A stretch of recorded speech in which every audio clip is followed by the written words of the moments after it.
What's up guys, Uwe here. So for this DIY video, upitan namin yung brake pads ng Fortuner. So first step, lift up your vehicle. Safely lift up your vehicle gamit yung tools. And then of course, lagay ng jack stand para in case na bumigay yung mismong jack, at least may jack stand tayo. Then after that, tanggalin yung gulong. Kung ayaw matanggal, sipain nyo lang para mag-freeze siya dun sa wheel hub. Minsan kasi kapag for example nakapasok yung tubig, nag-i-stack up siya dito. So later on maganda lagyan din ng anti-seize para hindi siya dumikit dun. So para mapadali yung trabaho, pwede nyo i-steer to the right, all the way to the right kung itong sisimulan nyo para madaling i-access. Then sa kabilang side naman, all the way to the left para madaling i-access yung mga calipers. So once may access na kayo sa caliper, tatanggalin nyo itong clip na to. So yan yung nag-hold dito sa pin na to. Then once natanggal na tong clip na to, hilain na to palabas. So meron din yan dito sa baba. Yan. And then tatanggalin na tong brake shifts.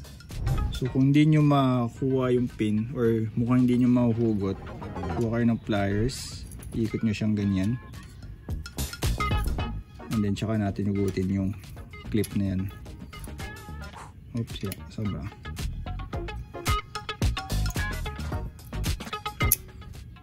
Yan. Then hugutin na tong pin.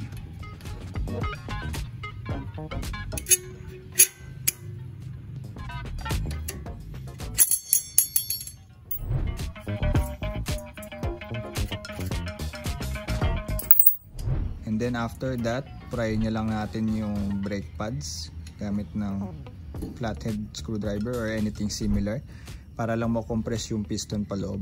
Or kung meron kayong specific na tool na pwedeng i-compress yung both pads on both sides, mas better. Yan. Then hugot yung brake pads. So yan, makikita nyo ito, ang daming debris sa gitna. And ganito na siyang kanipes. Tignan natin yung itsura ng bago. So yan yung Brembo, may kasamang sticker. And may yan. Pag dito, kasama siyang lubricant para sa mga gilid dyan, dito sa edges. And ito yung itsura ng bago. Ganitong kakapal ang bagong Brembo. Tabi mo nga dito. Kita nyo kung gano'ng kanipis na siya. A little more than half siguro. Yung pala, yung sa Brembo may kasama na siyang hardware. Yung parang metal shim niya sa likod. Pero kung yung brake pad na kinuha nyo ay walang ganun, huwag nyo wawalain yung nandito nakakabit. Babalik nyo yun. Pero yan, yung Brembo meron na siya. Tapos ito pala yung parang wear ano niya. So kapag umabot na dun sa gantong kanipes, ito na yung tatama sa disc mo. Tapos mag-iingay na to. So ibig sabihin nun, palitan mo na yung brake pads mo. Ito siguro mga 1mm, 2mm na lang siguro bago siya tumama dito. Meron ba yan yung bago? Ayun, meron din yung sa Brembo. So yun, since makapal yung bagong brake pads, kailangan pa i-compress further yung piston paloob para maipasok natin yung bagong brake pads.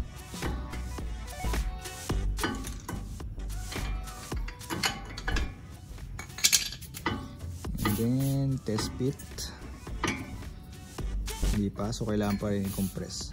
Basta yun, idea is to compress yung piston paloob para may pasok o may isalpak yung bagong brake pads. Alright, so yan, isalpak na yung mga bagong brake pads. So we're all good. And then reverse process na lang from this point on. So make sure na itapat yung mga butas na to. And yung hardware, kung walang kasama sa inyo, ilagay nyo pa rin. Yan. Hindi pala, may nakalimutan pa kaming gawin. Labas mo ulit lahat yan. So bago nyo kabit yung bagong brake pads nyo, linisin nyo muna yung brake caliper nyo gamit ng brake cleaner. No? Lalo na tong mga edges na to.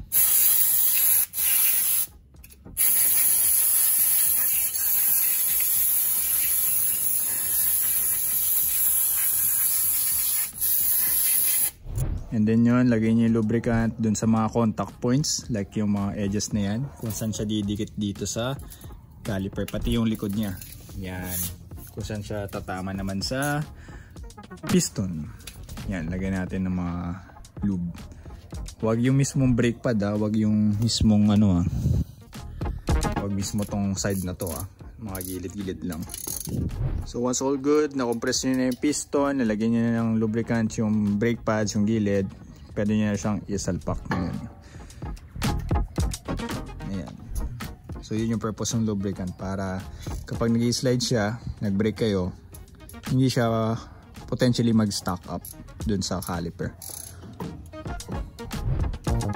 And then after that, balik nyo na yung mga pin na to, pati yung shim. So lulusot lang naman siya dito, and then make sure dapat yung hook ng shim na to, eto, papasok siyang ganyan.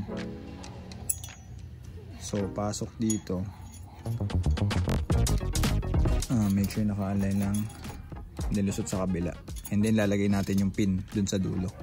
So make sure tong shim na to, ganyan yung position niya. Yan.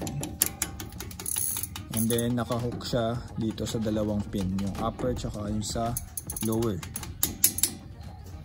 And once napasok ng dalawang pin, ilalagay na natin yung clip. Itong tinanggal natin na una.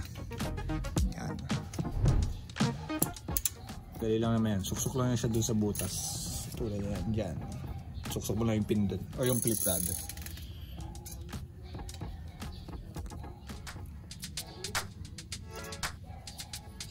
And make sure naka-secure na yan. And we're all goods. Ganun lang magpalit ng brake pads sa Fortuner and Hilux. So basta ganitong caliper, yung dalawang piston magkabilaan. Hindi siya tulad nung sa Innova na yung piston na sa isang side lang, tapos nag-i-slide lang yung other half niya para maipit yung brake pads. So ito, tinatawag to fixed caliper. Yung sa Innova naman, tinatawag ay floating type na caliper. So yun, after nun, reverse process lang, babalik nyo na yung gulong. And yung kabila naman yung gagawin nyo. So, isang set yun para sa harap, lagi nyo papalitan yan sabay. Kung hindi pantay yung upod, for example, dito sa passenger side, mas manipis yung mga brake pads kaysa sa driver side, ibig sabihin, most likely, may problema yung sa caliper nyo. Pa-check nyo yun, baka nag-i-stock up yung sa kabila.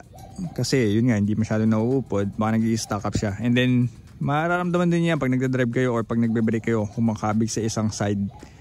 Yun, ibig sabihin, may problema kayo sa caliper nyo, sa mga piston nyo. Yun, pa-check nyo yun sa shop, sa automotive shop. Alright, so yun, tapos na yung isang side. So Brembo brake pads available sa Lazada. So nabili niya 1.7 something. And yung link nasa description lang. Alright. Alright, so once all good, testing na lang nung brakes. Making sure na gumagana lahat or properly working bago mag-drive. Ayan, so hopefully nakatulong tong video na to. Don't forget to like and share this video and subscribe kung hindi ka pa nag-subscribe. And stay tuned for the next DIY video. Bye!